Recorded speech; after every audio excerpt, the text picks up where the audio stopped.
همون نشستن یه جوری بگیر خب که از اینجا به پایین باشه که دستای بتونی رصد کنی قشنگ ببینی شکل دست. خب من تمریناتم 4 تایی برداری 4 تا اونور یکی یکی اعلام میکنم که تمرین اول تمرین دوم. خب تمرین اول بریم. خب میزانمون 4 4 یعنی 4 نوت سیاه. 4 تا سیاه. حالا قبل از که شروع کنیم 4 تا میشماریم ولی دیگه توقف نمی کنیم.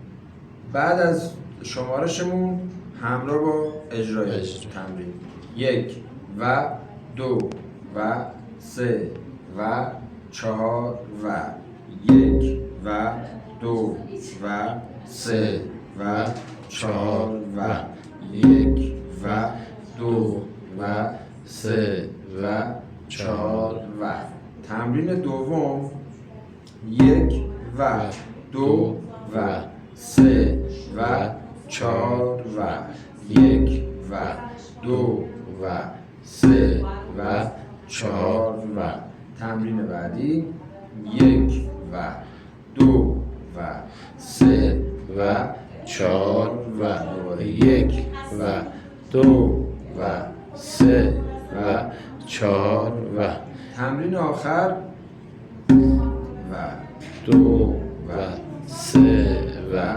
4 و 1 و 2 و 3 و 4 و حالا همین روندم توی صدای بشکن. خب صدای بشکنم ببین زاویه مچمون اینوری یا اینجوری نیست. ببین صاف وسطه. فقط ما حالت بشکنی میگیریم بعد با زاویه دستمون اگه خیلی چسبیده یا پایین باشه بشکن اینجا میخوره. نگاه کن. حالا حرکت بشکنمون 0 تا 100ش اوکیه اما زاویه مچمون رو باید تغییر بدیم. درست. دست میگم بالاتر. خب نکن. حالا کلا سازمون از پوست و چوب تشکیل شده. این الان میشه فقط صدای پوست. خب این میشه صدای چوب. پس ما نرمه بند اول حالا هر کدوم از انگشتا که راحته. هر کدوم راحته. ببین لبهتون بگره هم صدای چوب ما میشنویم هم صدای پوسته.